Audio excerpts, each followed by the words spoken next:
은혜가 풍성하신 주님, 오늘 우리들이 당신 앞에 몸으로 산 제사를 드릴 수 있게 하심을 진심으로 감사합니다. 마음의 원이로되 육신이 약한 사람들은 이 거룩하고 복된 자리에 참여하지 못함을 주여 그런 사람들을 긍휼히 보시고 우리와 함께 같은 은혜로 가득하게 해 주시옵소서. 오늘 우리가 살아있음은 하나님이 주시는 생명의 기운으로 말미암은 것을 깨닫고 늘 찬송하며 감사의 제단을 쌓으며 주를 섬길 수 있게 도와주시옵소서. 혹이라도 자신의 생활고 때문에 인생을 비관하거나 삶의 의욕을 잃어버리고 방황하는 사람이 되지 않게 하시고 모두가 주 안에서 합력해서 선하게 되고 유익하게 되리라는 믿음을 충만케 해 주시기를 바라고 원합니다. 이 교회는 주의 피로 사신 교회인 줄로 믿습니다.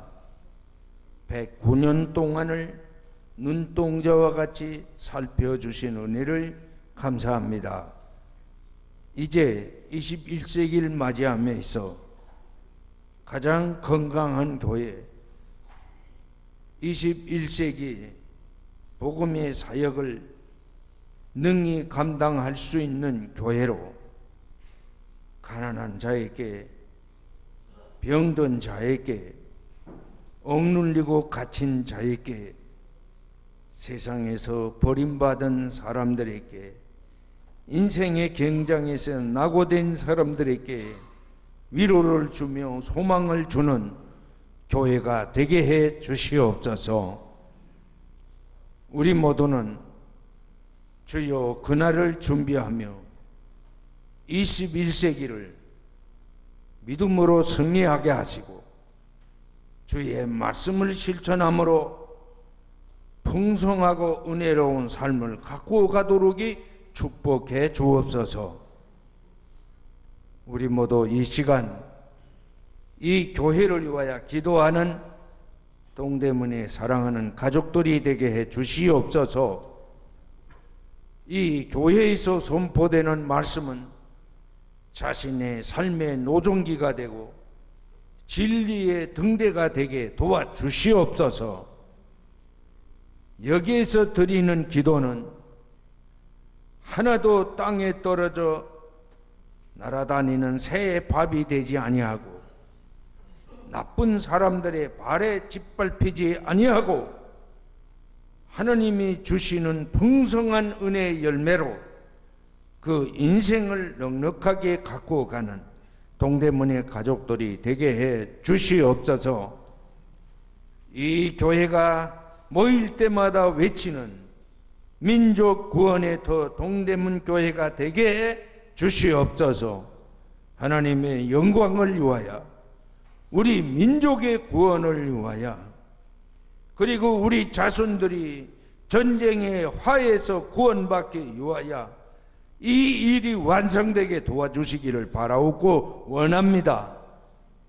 주여 오늘 이 종이 주의 말씀을 선포하기 위하여 여기 섰습니다. 이 종의 기도를 들으시는 주님, 이 종이 말씀을 선포할 때 주님의 성령의 도우심을 받게 하시고 주님의 진리만을 선포하여 은혜가 풍성하게 축복해 주시옵소서.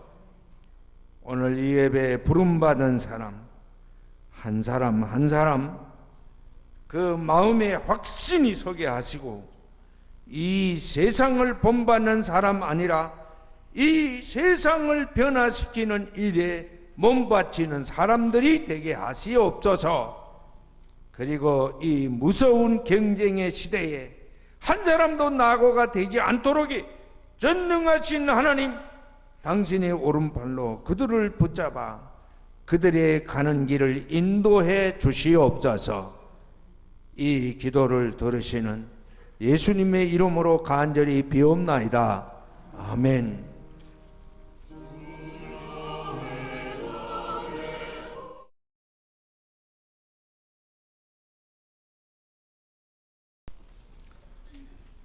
동대문교회 109년 동안의 긴 역사 속에 다른 모든 면에서도 많은 변화가 일어났지만 아마 성가대에 이렇게 많은 사람이 앉아서 예배를 드리는 일은 별로 없었을 것입니다. 이부의 가부엘 성가대 참 놀랍습니다. 자리를 가득 채웁니다. 최근에 잘 나가던 호산나 성가대는 약간 모두 가을철이 돼서 뭐가 잎사귀가 떨어지는지 믿음이 떨어지는지는 모르지만 약간 변화가 있는 것 같은데 그래도 우리 교회를 대표하는 성가대입니다. 우리 특별히 분이엘 성가대 얼마나 좋은 찬양을 부르고 사람만 봐도 우리 교회가 몇만 명 되는 것 같지 않습니까? 고마운 일입니다. 뜨거운 박수를 보내서 치하하시기 바랍니다.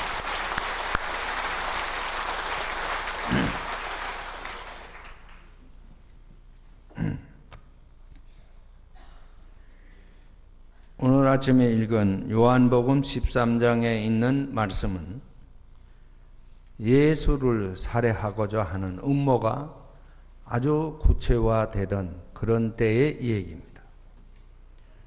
그들은 예수를 살해하기 위해서 무슨 방법을 동원했느냐?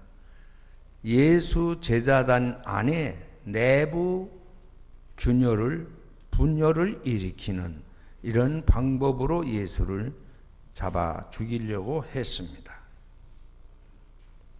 마침내 이와 같은 음모에 가룟 유다라는 예수님의 사랑받던 제자가 걸려든 것입니다. 이런 이야기를 중심으로 오늘 말씀을 증언하려고 합니다. 첫 번째는 요한복음 13장 1절에 있는 말씀. 예수께서는 이 세상을 떠나 아버지께로 가야 할 때가 된 것을 아시고 세상에 있는 자기의 사람들을 사랑하시되 끝까지 사랑하셨다. 예수님은 자신이 죽음을 예감하셨습니다. 이 죽음에 대해서 무지한 사람도 있고 둔감한 사람이 있습니다.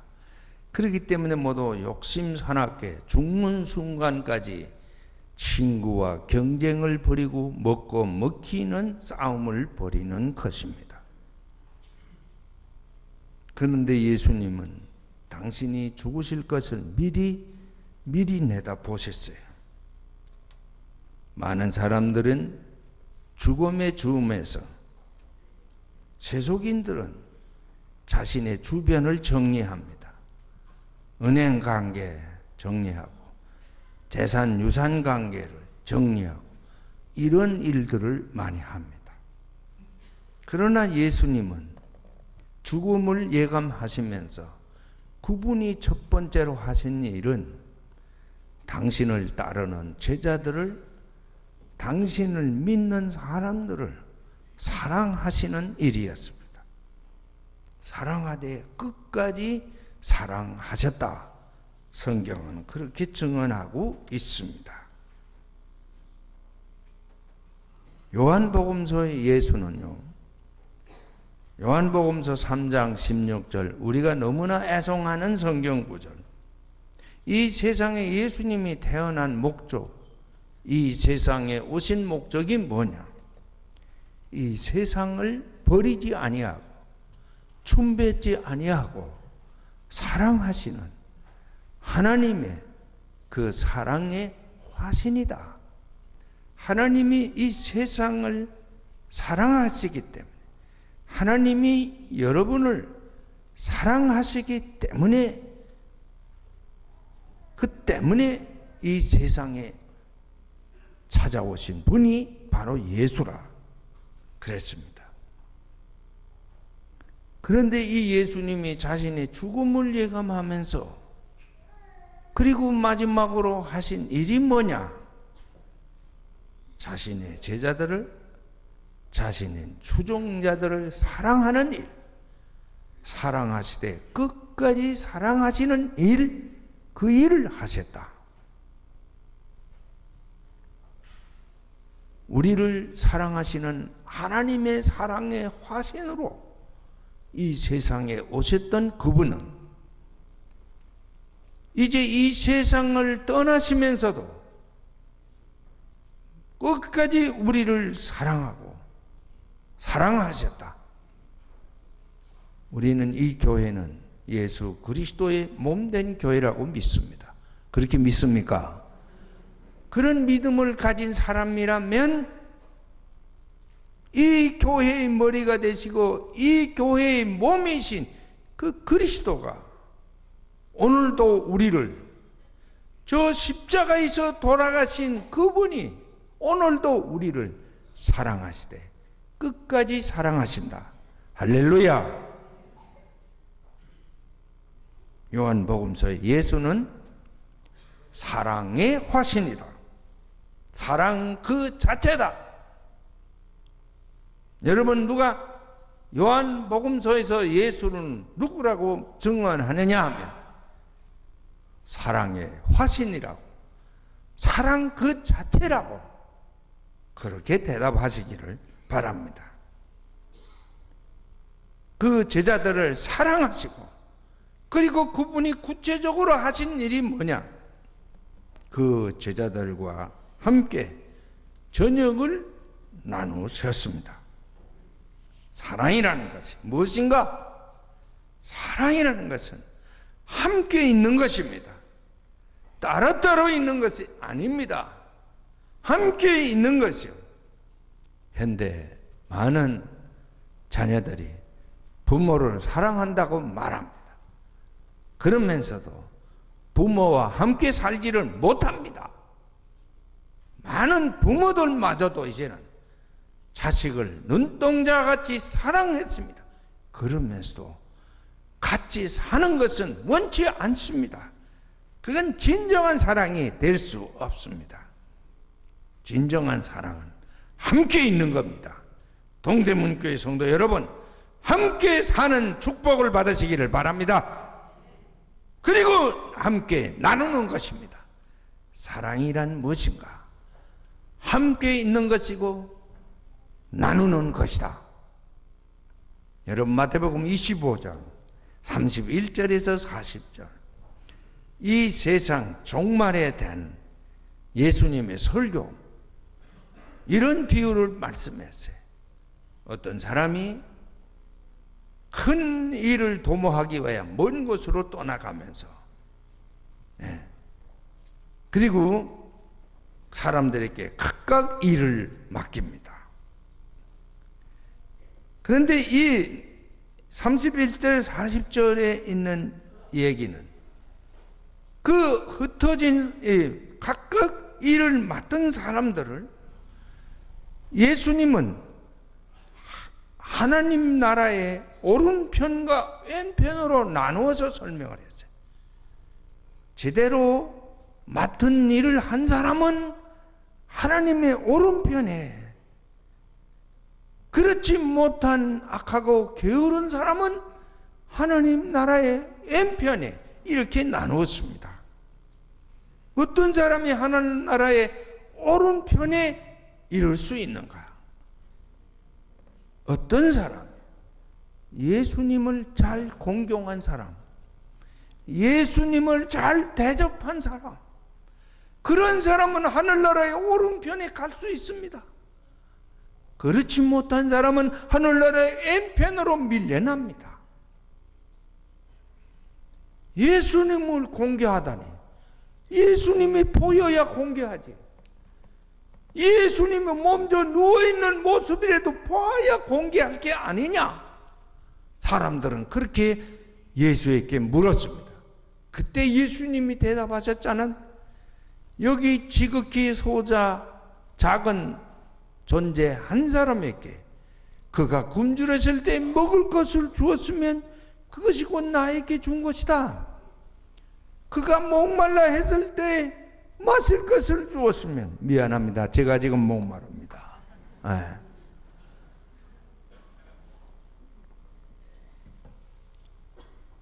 그 마실 물을 주었으면 그것이 곧 나에게 준 것이다. 예수님이 그렇게 대답하셨지 않습니까? 동대문교회 성도 여러분, 이제 우리는 금세기를 마감하고 21세기를 행해 지금 우리는 비약하고 있습니다.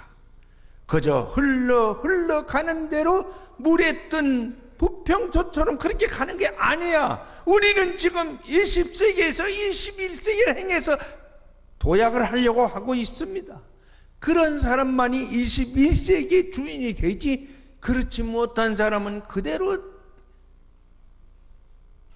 자투리 인생밖에 살 수가 없습니다.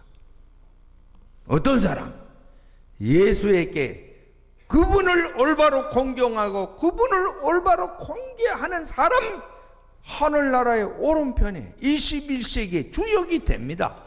그것은 지극히 작은 소자 하나에게 그가 굶주렸을 때, 그가 목말라 했을 때, 그가 헐벗었을 때, 그가 병들었을 때, 그가 옥에 갇혀 있을 때에 네가 돌봐준 것이 곧 나에게 한 것이다. 나에게 한 것이다. 그리스도에게 한 것이다. 이런 인생을 사는 동대문의 가족 여러분 되시기를 주님의 이름으로 권면합니다. 두 번째 말씀, 요한복음 13장 3절에서 5절에 있는 말씀. 예수께서는 잡수시던 자리에서 일어나서 겉옷을 벗고 수건을 가져다가 허리에 두르셨다. 그리고 대에 물을 담아다가 제자들의 발을 씻어 주셨다. 제자들의 발을 씻어 주셨다. 사랑이라는 건 뭡니까? 나는 방금 사랑이란 함께 있는 것이다. 그리고 나누는 것이다. 그렇게 말씀했어요. 그리고 또 한 가지는 사랑이란 섬기는 것입니다. 발을 닦아준다는 것은 섬김을 뜻하는 것입니다. 섬기는 사람은 어떤 사람? 성서에서는 종이라고 합니다. 종, 머슴.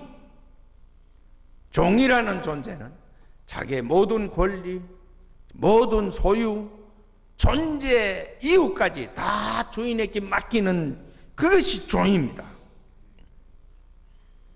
조셉 던더스라는 사람이 예수 그 낯선 사람이라는 그 글에서 바로 이 대목을 이렇게 시로 읊었습니다. 늦은 저녁이었습니다. 그들은 마지막 만찬을 들고 있었습니다. 그들은 이것이 그들의 마지막 저녁 식사가 될 줄은 몰랐습니다. 예수님은 말씀하셨습니다. 예수께서 떠나가셨을 때 그들이 무엇을 해야 하는지에 관해서, 서로 섬기는 자가 되는 일에 관해서 말씀하셨습니다. 동대문교회 성도 여러분, 예수님이 이 세상을 떠나시면서 최후의 만찬을 베푸는데, 그 최후의 만찬 자리에서 예수님은 제자들을 발을 씻기셨습니다. 이 얘기를 이 던더스는 이렇게 해석한 것입니다. 예수님이 이 세상을 떠나셨을 때 그들이 무엇을 해야 할지, 예수가 십자가에 못 박혀 돌아가실 때 그때 사람들은 무엇을 해야 할 것인가, 그것에 대해서 예수님이 말씀하셨다는 것입니다. 여러분, 예수님이 십자가에서 돌아갈 때 모두 도망갔습니다. 아무도 우리가 이때 무엇을 해야 될까 나서는 사람이 없었습니다. 나중에 운명하신 다음에는 아리마대 요셉이 나타났을 뿐입니다. 그의 장례를 치루어 주신 것뿐입니다.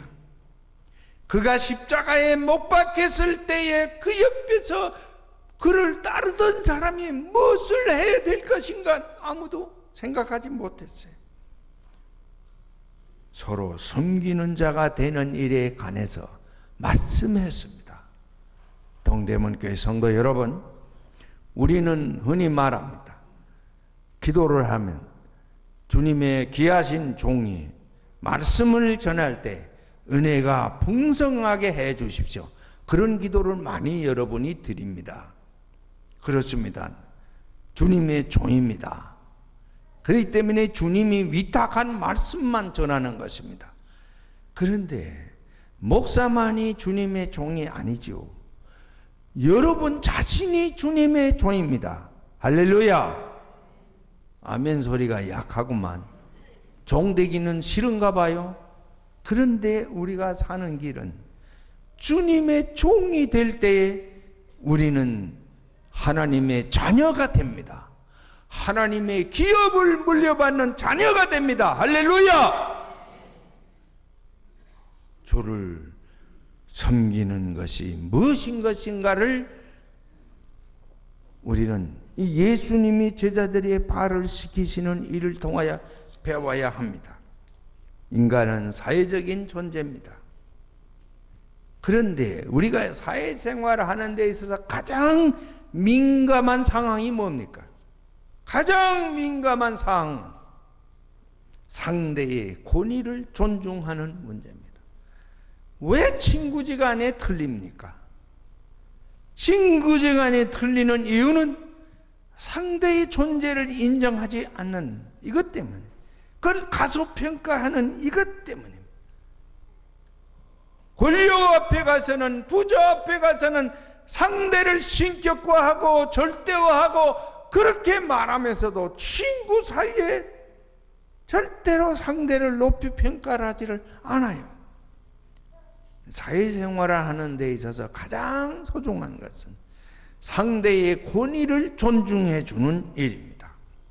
이 권위라는 말을 라틴 말로는 성장케 한다는 뜻을 가지고 있습니다.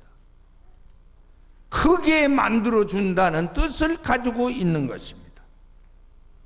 예수의 권위는 예수 따르는 사람을 크게 만들어주고 성장케 하는 것입니다. 할렐루야!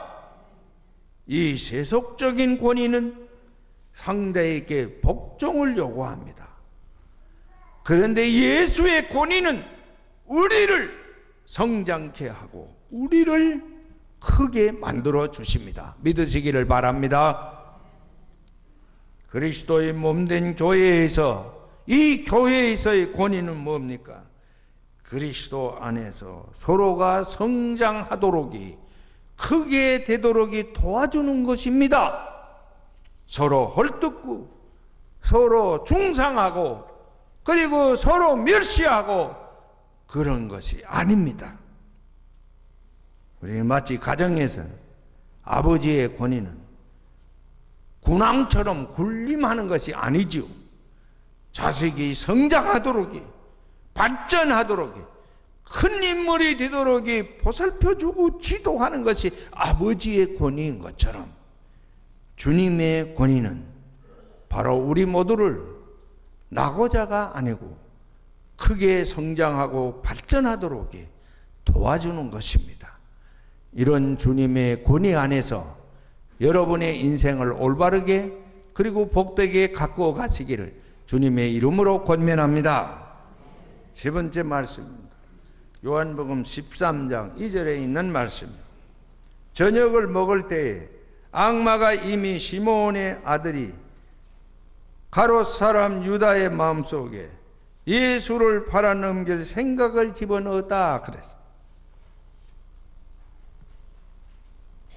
가장 지금 아주 분위기가 무르익었어요. 선생님이 제자의 발을 닦아줄 정도로, 씻어줄 정도로 지금 분위기는 너무너무 하나님의 나라가 무르익어가는 그 순간이었습니다. 그런데 그때 바로 악마는 가룟 유다에게 스며든 것입니다.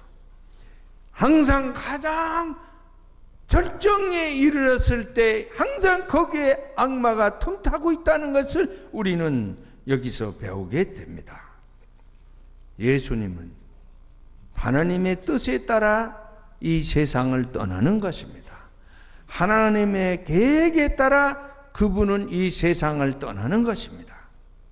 그런데 가룟 유다는 뭣도 모르고 장난질을 하는 사람들의 틈에 끼어가지고 같이 아주 장난 맞추다가 인생을 망친 사람이죠. 가장 불행하고 어리석은 사람이 누구일까요? 저는 이 가룟 유다를 생각합니다. 악한 사람들의 계교에 놀아나는 사람, 악한 사람들의 장단에 맞춰 춤을 추는 사람, 이게 제일 어리석은 사람, 가장 불행한 사람이죠. 두 번째는 자신의 잘못을 깨닫고 너무 견딜 수 없어서 스스로 목숨을 버리는 사람, 얼마나 많습니까? 그런 사람은 참 깨끗한 것 같아도 너무 불행하고 어리석은 사람인 것입니다. 진리라 하는 것은 이런 악의 계교에 놀아나는 것이 아닙니다. 사랑은 진리와 함께 기뻐하는 것이라고 사도 바울은 고린도전서 13장에서 사랑의 노래를 하면서 우리에게 말씀해 주었습니다. 사랑은 진리와 함께 기뻐하는 것이다. 그러므로 여러분, 악한 계교에 놀아나지 마세요. 유혹받지 마세요. 자신의 잘못을 깨닫고 회개하는 것은 옳지만 그것 때문에 범민하다가 스스로 인생을 포기하는 어리석은 짓은 하지 마시기를 바랍니다. 교회는 어느 특정한 사람의 교회가 아니죠. 교회는 주님의 교회입니다.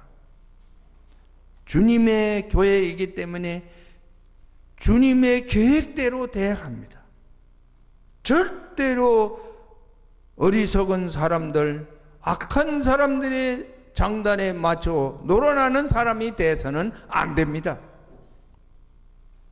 언제나 우리는 함께 있으며 나누며 살아가며 섬기며 살아가며 진리와 함께 기뻐하는 이런 사랑의 삶을 사는 동대문의 사랑하는 가족 여러분 되시기를 주님의 이름으로 축원합니다.